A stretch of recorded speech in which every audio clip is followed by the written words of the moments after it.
오늘은 새가족 교육 3주차입니다. 하나님은 어떤 분이신가?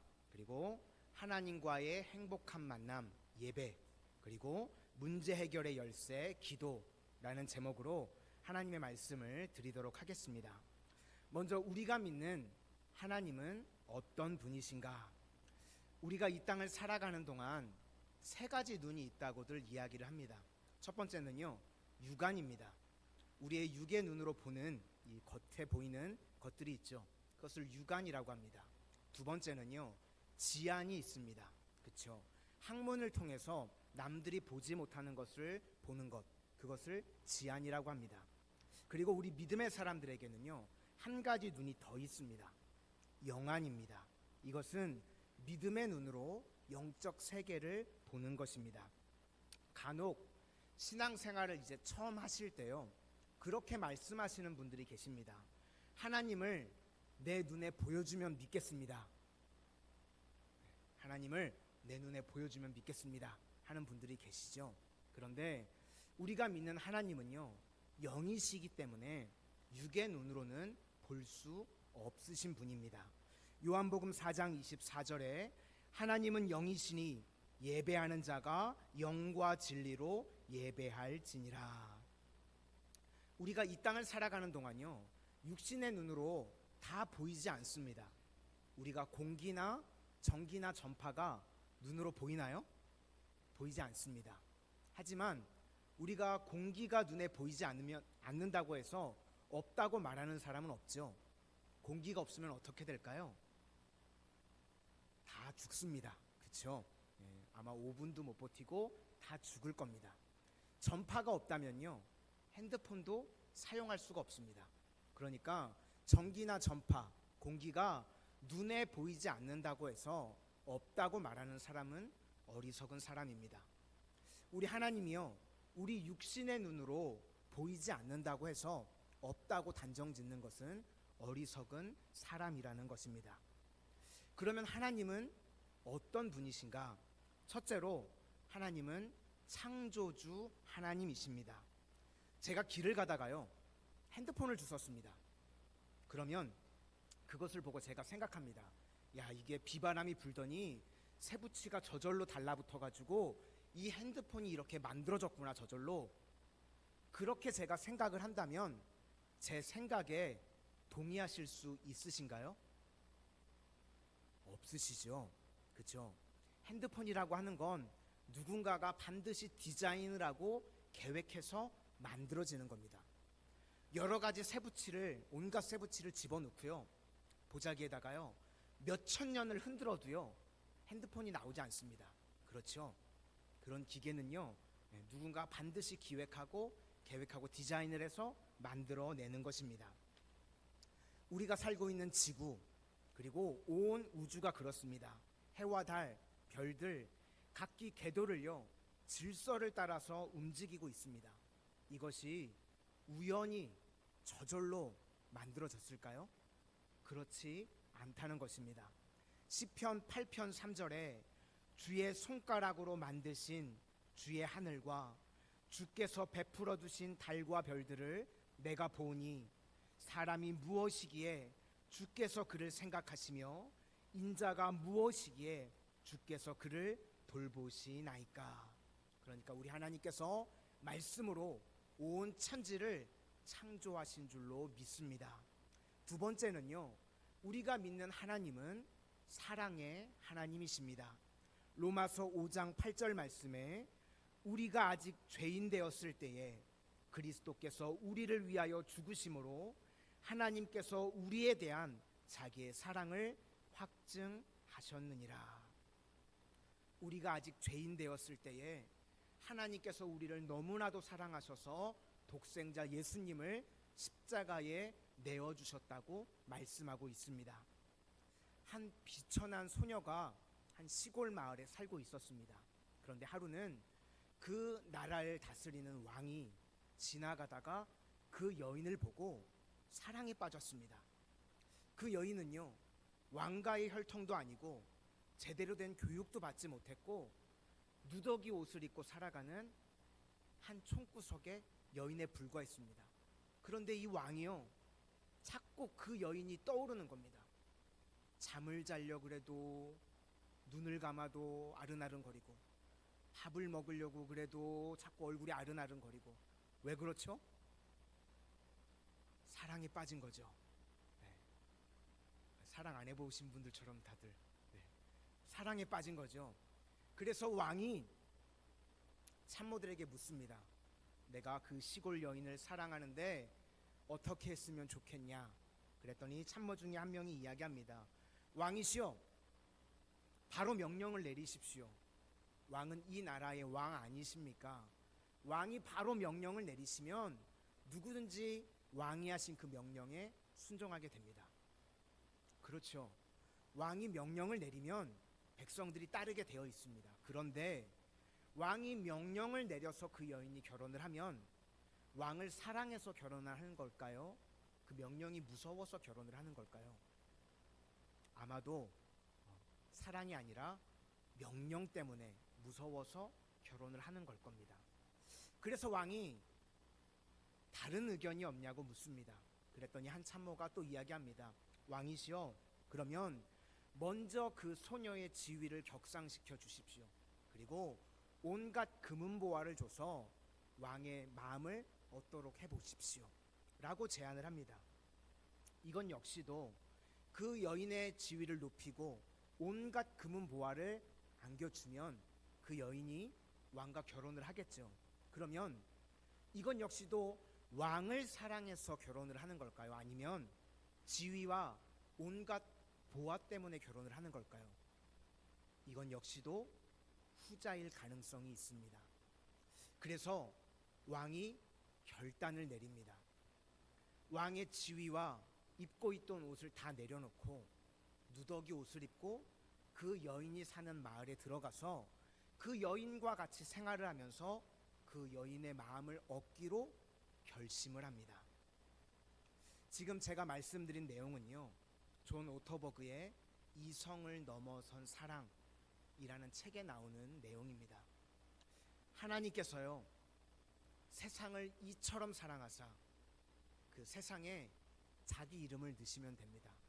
하나님께서 현석이를 이처럼 사랑하사 독생자 예수님을 주셨습니다. 전능하신 하나님이시기 때문에요, 얼마든지 하늘에 구름을 써서 구름으로 글씨를 써서 명령하실 수 있겠죠. 날 따르지 않으면 다 죽여버리겠다. 그러면 누가 따르지 않겠습니까? 그런데 그것은요, 하나님을 사랑해서 따르는 것이 아니라 그 명령으로 인해서 무서워서 따르는 걸 겁니다. 또 우리가 하나님을 믿기만 하면 온갖 금은보화가 생긴다고 하면 누가 예수님을 믿지 않겠습니까? 그렇죠? 그런데 그렇다고 하면 하나님이 아니라 재물을 사랑해서, 물질을 사랑해서 신앙생활을 한다고 하는 것일 겁니다. 그래서 하나님께서는요, 우리와 똑같은 육신의 몸을 입으시고 창조주 하나님이 피조물의 몸으로 이 땅을 오셨습니다. 그분이 바로 예수님입니다. 하나님이 세상을 이처럼 사랑하사 독생자를 보내시고 그 이름을 믿기만 하면 우리가 멸망하지 않고 영생하도록 우리를 사랑해 주신 줄로 믿습니다. 세 번째는요, 우리가 믿는 하나님은 유일하신 하나님이십니다. 하나님은 여러 신들 중에 한 분이 아니라 오직 유일하신 한 분 하나님이십니다. 신명기 6장 4절 말씀에 이스라엘아 들으라, 우리 하나님 여호와는 오직 유일한 여호와시니라. 또 출애굽기 20장 3절 말씀에 너는 나 외에는 다른 신들을 내게 두지 말라. 우리가 믿는 하나님은요, 유일하신 한 분 하나님이신 줄로 믿습니다. 결혼한 아내가 있습니다. 그러면 그 아내가요, 나는 남편 사랑해, 남편도 사랑하고 옆집 남자도 사랑해. 그러면 그게 사랑하는 건가요? 아니죠. 그것처럼 끔찍한 일이 없는 겁니다. 그렇죠? 남편도 사랑하고 옆집 남자도 사랑하면 그건 사랑이 아니죠. 우리가 하나님을 믿을 때요, 하나님도 사랑하고 세상도 사랑한다. 그거는 하나님을 정말로 사랑하는 게 아닙니다. 우리는 유일하신 하나님, 오직 하나님만을 섬겨야 할 줄로 믿습니다. 이제 크게 두 번째로, 그러면 하나님과의 행복한 만남, 예배입니다. 우리가 존재하는 모든 사물은요, 다 목적이 있습니다. 예를 들면 이 마이크는 왜 있죠? 제가 말씀을 드릴 때 뒤에 있는 분들까지 잘 들을 수 있도록 소리를 증폭시키는 역할을 하기 위해서 마이크가 있습니다. 그렇죠? 그러면 시계는 왜 있죠? 이 목사가 언제까지 설교하나, 그거 시간 체크해야 되잖아요. 그렇죠? 우리가 약속이라든지 네가 언제까지 하나 보자, 뭐 이렇게 시간이 필요하기 때문에 우리가 시계가 있습니다. 목적이 다 있습니다. 물건을 만들 때는 분명한 목적을 가지고 그걸 만듭니다. 그러면 우리 사람의 목적은 무엇일까요? 왜 우리가 이 땅에 존재하고 우리의 목적이 무엇일까요? 이사야 43장 21절이 이렇게 말씀합니다. 이 백성은 내가 나를 위하여 지었나니 나를 찬송하게 하려 함이니라. 우리 인간의 목적은 하나님을 예배하기 위해서 지었다고 말씀하고 있습니다. 영국의 달리기 선수였던 에릭 리들이라고 하는 선수가 있습니다. 1924년 파리 올림픽 때요, 100m 경주에서요, 강력한 금메달 후보였습니다. 이 선수가 100m 이제 예선을 나가야 되는데 100m 예선 때 주일 예배 시간과 겹쳤다고 합니다. 그런데 이 에릭 리들이라고 하는 선수가 본인은 주일은 예배를 드려야 하기 때문에 100m 예선 전에 나가지 않았습니다. 강력한 금메달 후보였음에도 불구하고 주일날 예배 시간에 그 예선 경기가 아니라 예배를 드리러 예배의 자리에 나왔습니다. 그때 언론과 온 국민이요, 그에게 비난을 퍼부었습니다. 그런데 아랑곳하지 않고 주일날 예배를 드렸습니다. 대신 자신의 주종목이 아니었던 400m에 출전을 했습니다. 그리고 아무도 생각하지 않았던 뜻밖의 400m에서 금메달을 따게 되었습니다. 그리고 그가 달릴 때 한 장의 쪽지를 몸에 지니고 있었다고 합니다. 다음과 같은 말씀의 구절이 적혀 있었습니다. 나를 존중히 여기는 자를 내가 존중히 여기리라. 우리가 하나님을 예배하는 것을 가장 귀하게 여기면 하나님께서도 우리 인생을 가장 귀하게 여겨주시는 줄로 믿습니다. 세상 그 어떤 것보다도 하나님을 예배하는 것을 가장 기뻐할 수 있는 성도님들이 되실 수 있기를 소망합니다.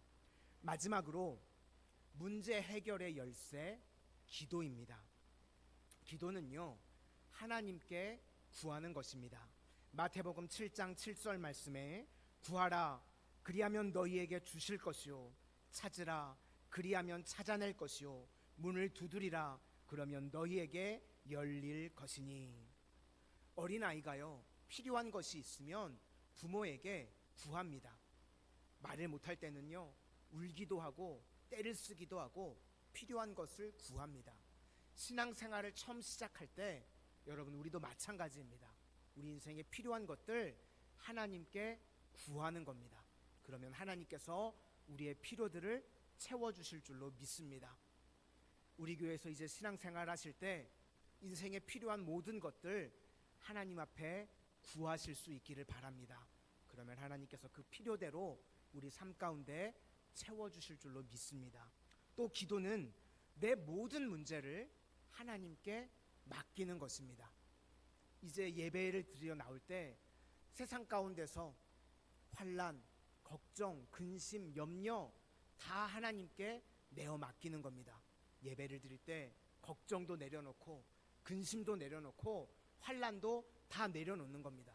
그리고 예배 드리러 갈 때, 예배 마치고 갈 때 주섬주섬 다시 싸가져 가시는 거 아닙니다. 환난도 다시 가져가고 걱정도 가져가고 아니라 예배 드릴 때 다 내려놓고 하나님께 맡기는 겁니다. 한 농촌 마을에요, 한 할머니가 무거운 보찜을 머리에 지고 걸어가고 계셨습니다. 무더운 여름 땀을 뻘뻘 흘리면서 할머니가 머리에 보찜을 지고 가고 계셨어요. 그런데 마침 목사님께서 차를 타고 가시다가 그 할머니를 발견한 겁니다. 그래서 차를 세웠습니다. 할머니, 어디까지 가세요? 제가 목적지까지 태워다 드릴게요. 타세요. 그래서 할머니가 뒷자리에 탔습니다. 그리고 이제 목적지에 모셔다 드리는데 뒷 유리를 보니까요, 할머님이 여전히 짐을 머리에 지고 계시는 거예요. 목사님이 깜짝 놀라서, 할머니 왜 짐을 머리에 지고 계세요?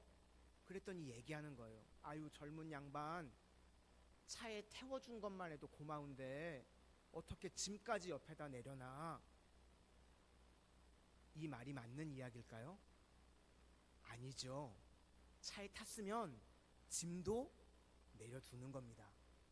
이제 우리 교회에서 예수님을 믿고 하나님의 자녀가 되고 신앙생활을 하시기로 결정을 하셨으면 세상에서 근심, 걱정, 염려 이제 다 하나님 앞에 내려놓으실 수 있기를 소망합니다.